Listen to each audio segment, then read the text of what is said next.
Cheated wife. The group chat she forgot to hide. I've always heard that when your partner starts acting differently, you should trust your gut.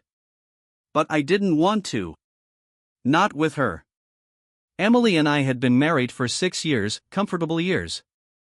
The kind where you fall into routines that feel like soft blankets. Sunday pancakes. Netflix on weeknights. Grocery shopping arguments over which pasta sauce to get. Nothing dramatic. Nothing thrilling either, maybe. But we were good. Or so I thought. It started small. A new perfume she said she got as a free sample but wore every single day. A sudden interest in going to the gym, when she used to joke that yoga was just expensive napping. I told myself I was being paranoid. Insecurity disguised as observation. She was allowed to change. Grow. Evolve. But then came the phone. We'd always had a casual openness with our phones. If hers buzzed and she was in the shower, I'd glance at it and tell her who it was. She used to do the same with mine. But now, she'd flip hers face down. Always on silent. And one night, as we lay in bed scrolling, I caught a glimpse of her screen lighting up.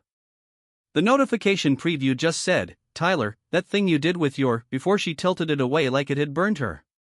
She laughed nervously. Said it was a stupid meme. Then set the phone on the nightstand, face down again. Tyler. I didn't know any Tyler.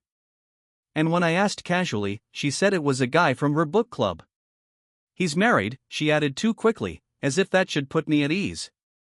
That night, while she slept beside me, breathing soft and steady, I stared at the ceiling. My heart thudded in my chest like it already knew something my brain didn't want to believe.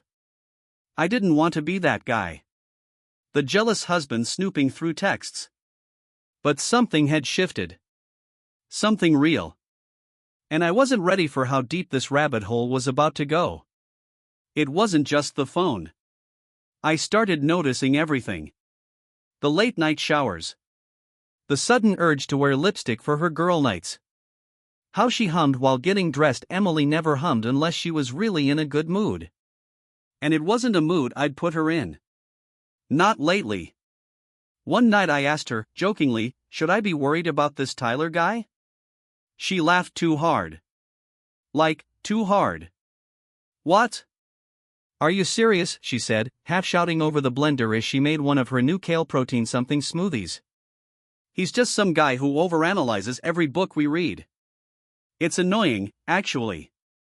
Then she changed the subject. Fast. You know, we should repaint the guest room. Maybe that pale green we saw in that Airbnb? She was trying too hard to steer the conversation away. And I let her. But a storm was already building behind my eyes. 2 days later, I got the break I didn't know I was waiting for. She left for work in a rush. She always took her laptop, but this time, she forgot it. Left it plugged in on the kitchen counter. Now listen. I don't go through her stuff. I respect privacy. But this felt like a glitch in the matrix. Like someone put the temptation there on purpose. I stared at it for a long time, sipping cold coffee, arguing with myself. But then I opened it. Her screen was still logged in. Chrome had several tabs open. One of them said, Ladies Night Fire Nail Polish Speech Balloon, a group chat, probably with her friends. I clicked. Most of it was what you'd expect. Memes. Jokes about husbands snoring. Someone complaining about their boss. But then I saw Tyler's name. One message from her friend said, Damn, M. You didn't tell us he had tattoos. Ice fire. Emily replied, LOL, you should see where they end, smirking face, but shh, remember what I said. Not texting about it here. My stomach twisted. That wasn't a joke. That wasn't overanalyzing books. And that wasn't the Emily I thought I married. I sat there staring at the screen, the words burning into me. My pulse was pounding in my ears. I closed the laptop, hands shaking. Whatever was happening, it was real. And I was about to find out just how far it went. I didn't say anything that night. We had dinner like normal chicken stir-fry, something she made in 20 minutes while scrolling through her phone with one hand. She laughed at a TikTok. Showed me nothing. Said she had a headache and went to bed early. I lay there beside her, wide awake, staring at the ceiling fan spinning shadows across the room. My chest felt tight, like I was holding in a scream underwater. The next day, I made a plan. I took the laptop during my lunch break and copied the browser history, screenshots of the group chat, everything I could grab. I even emailed it to myself under a new folder labeled Taxes 2023, just in case she got suspicious. And then I went back into the chat. The group had moved on to other things. Nails, TV shows, someone's bad Tinder date. But I found an earlier part of the conversation from last month, around the same time Emily said she was staying late for a team meeting. Sarah, girl, did you actually go home with him? Emily, I might have. Grinning face with sweat, but that stays here. Not even in private texts. You know how Greg is with tech stuff, he'd sniff it out if I'm not careful. Jess, you wild. Tell us everything later. Greg. Me. She was right. I would sniff it out. Because now I was on a mission. That night, I installed a free app on my own phone that could clone hers if I ever got access to it for 30 seconds. Just 30 seconds. That's all I needed. I had no intention of being sneaky. But I needed truth. And she wasn't going to give it to me willingly. 2 days later, I got my chance. She was in the shower, her phone charging on the nightstand. Unlocked. I moved like a thief in my own home. Installed the app, connected the sink, and slipped it back before the water even stopped running. That app was going to give me full backups of her texts, her group chats, her photos, everything. But what I didn't expect, what absolutely gutted me, was the private thread with Tyler that popped up within the hour. The last message? Tyler, can't stop thinking about last Tuesday. You looked so good in that blue dress. Same place next week? I closed my phone and sat in my car in the driveway for an hour. Everything I knew was unraveling. I still hadn't confronted her. I wasn't ready. But next Tuesday? Next Tuesday, I was going to be there. And I was going to see it for myself. Tuesday came faster than I expected. It always does when you're dreading something. I told Emily I had to stay late for a project deadline. She barely blinked. Just kissed me on the cheek, distracted, and said, "Don't work too hard." She wore the blue dress. The same one Tyler mentioned. Tight in the waist, soft at the shoulders. She hadn't worn it in months, until now. She left the house at 6:42 p.m. I waited 10 minutes, grabbed my keys, and followed. I stayed 3 cars behind, keeping my headlights off when I could. I know it sounds paranoid, but I wasn't going to risk her spotting me. If I was wrong, I'd be the villain in our story. But if I was right, I'd finally see what had been eating away at my gut for weeks. She drove downtown. Parked behind a trendy restaurant I didn't recognize. It had dim lighting, little fairy lights on the patio, and couples clinking wine glasses under heaters. Romantic as hell. I parked across the street and waited. 5 minutes passed. 10. Then he showed up. Tall. Black leather jacket. Tattoos peeking out from his collar. He walked right up to her, hand on her lower back like it was routine. Familiar. They kissed. Not a polite peck. A real kiss. It was like getting punched in the chest. I snapped a photo through my windshield. Hands shaking. I don't know why. Proof, maybe. Or some part of me hoping that if I looked at it later, it wouldn't feel as raw. They sat outside. Ordered wine. Talked close. Laughed. I watched her lean into him the same way she used to lean into me. Same smile. Same sparkle. Except this time, I wasn't across the table. I was across the street. Watching my wife fall in love with someone else. After an hour, they left together. I followed again, careful, slower now. My mind felt like it was floating outside my body. They didn't go to a hotel. They went to his place. I watched her get out of the car and walk in like she'd done it 100 times before. She didn't hesitate. Didn't look over her shoulder once. She was home. And I was the stranger in this story. I didn't go home that night. I couldn't. Instead, I drove around aimlessly for hours, the city lights blurring through my windshield like a watercolor. I parked outside a 24-hour diner and just sat there in the dark. I couldn't bring myself to go in. I wasn't hungry. I was hollow. Her laugh kept echoing in my head. The way she leaned into him. The kiss. And worst of all, I didn't cry. I just watched myself feel it all from somewhere 10 feet above my body. Like I was dreaming someone else's nightmare. By the time I got home, it was after 2 a.m. Her car wasn't in the driveway. I didn't know if I was relieved or not. I showered. Sat on the edge of the bed staring at the wall. I didn't sleep. She came in at 4:13 a.m. The front door clicked. Quiet footsteps. The faint scent of wine and his cologne, not mine, drifted into the room with her. She slipped into the bathroom without saying a word. Tried to be quiet. She didn't know I was awake. Or maybe she did, and just didn't care. When she finally crawled into bed beside me, I pretended to stir.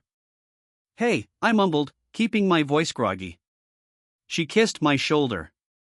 "Sorry," she whispered. "The girls wanted to stay out late." "I didn't want to wake you." Lied to my face. I almost laughed. I almost said something. But I held it in. I wasn't ready yet. Not without more.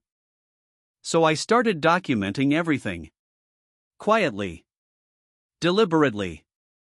Screenshots of texts. Photos of her with him. Even took pictures of the timestamped phone logs and receipts from our joint account showing her purchases near his apartment.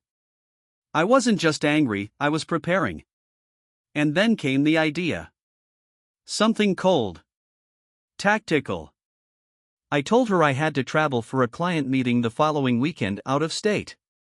2 days, I said. You'll have the house to yourself, I added with a smirk. She barely suppressed a smile. Sounds peaceful, she joked. She was already planning. Perfect. What she didn't know was that I wasn't going anywhere. In fact, I was about to be closer than ever. Because before I left, I installed a small motion-activated camera in our bedroom. Hidden in the vent. The Friday I left for my work trip, I packed a bag, kissed her goodbye, and told her I'd call when I landed. She waved me off with a cheerful, "Don't forget your charger." Like I was just some guy heading off on a business trip and not the man whose heart she was casually shattering with every calculated step. I drove 3 blocks away, parked behind the grocery store, and walked back through a side trail that cut behind our neighborhood. I'd scoped it out earlier that week. You'd be amazed how invisible you can be in your own town when no one's looking for you. From there, I slipped into the house through the basement entrance. I disabled the motion sensor for that side of the house, something she never paid attention to anyway. Once inside, I went straight to the garage attic, where I'd prepped a small setup. Snacks. Water. Laptop. Wi-Fi access. Everything I needed to monitor the camera feed in real time. I waited. She came home around 6:30 p.m. with wine and takeout. 2 meals. I watched her set the table with actual plates, not the paper ones we always used when it was just us. She lit a candle. Classy. At 7:12, Tyler arrived. They didn't waste time. They kissed in the kitchen. He grabbed her waist like he owned it. They laughed about something, probably me. Probably how clever she was. Then they made their way to the bedroom. And there it was. The footage I never wanted but now couldn't look away from. They were comfortable. Familiar. This wasn't some fling, this had layers. Inside jokes. Casual touches. Like I never existed. At one point, she picked up her phone and sent a message. My own phone buzzed seconds later. Emily, miss you already. Read hard. Hope your trip isn't too boring. I stared at it, then back at the screen, where Tyler was nuzzling her neck like he belonged there. I don't know what I felt at that moment. Not anger. Not yet. Just something deeper. Like the moment you realize a piece of your life has been surgically removed and replaced with a lie. I let the camera record everything. Every second. Then I sat back in the attic, in the dark, holding that little buzzing phone in my hand like it was a bomb with no timer. Because tomorrow morning, I was going to detonate everything. I didn't sleep that night. Not because I couldn't. But because I wouldn't. Not until this was finished. The camera kept feeding silent proof to my laptop. They eventually passed out in my bed around 1 a.m., limbs tangled like teenagers. Tyler even had the audacity to sleep on my side, under the blanket my mother gave us as a wedding gift. I waited until morning. At 8:06 a.m., I crept out of the attic, through the basement, and into the kitchen. Calm. Focused. I made coffee loudly. I knew it would wake them. At 8:11, the creak of the floorboards above.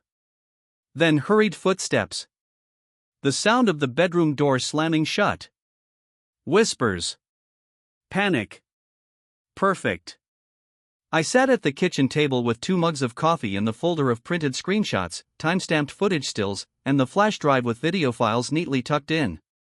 My wedding ring sat beside the folder like a period at the end of a sentence. Emily came downstairs first. Her hair was a mess. She was wearing my hoodie. Eyes wide, like a deer that just realized the headlights aren't slowing down. Greg, she said. You're back? I nodded. Made you some coffee. Her mouth opened, but no words came out. She looked like she was deciding whether to cry, lie, or run. Probably all three. Tyler followed a moment later. Shirt half buttoned. He froze when he saw me. I stood up. Tyler, I said. Nice to finally meet you. Hope the bed was comfortable.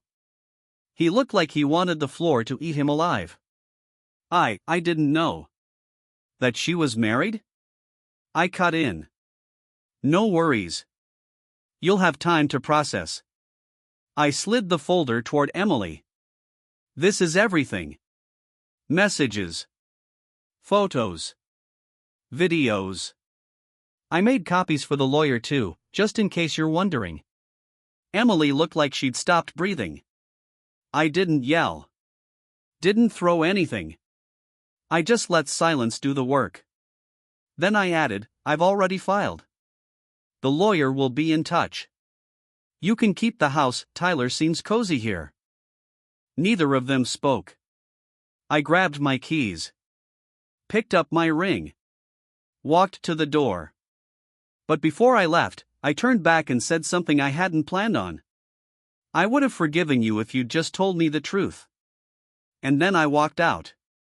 It's been 4 months since I walked out that door.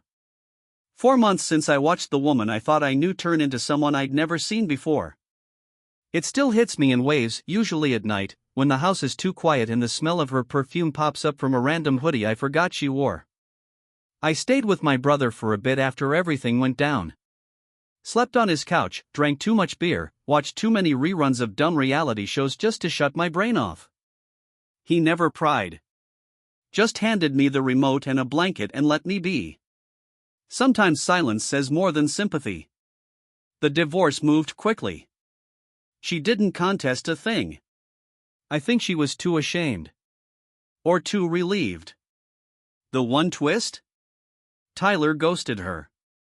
Completely.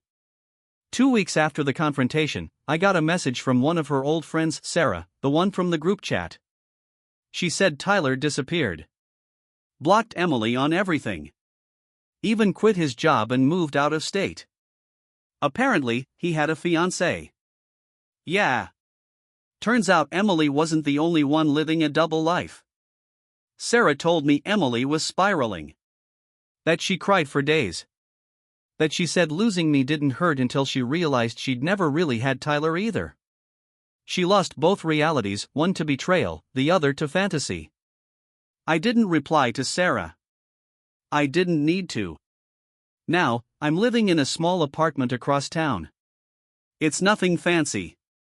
I cook for myself. I go for walks. I sleep through the night again, mostly. I even met someone, nothing serious yet, just coffee, conversation. No secrets. It feels normal. Which is something I didn't realize I'd forgotten how to want. I think the hardest part of betrayal isn't the anger.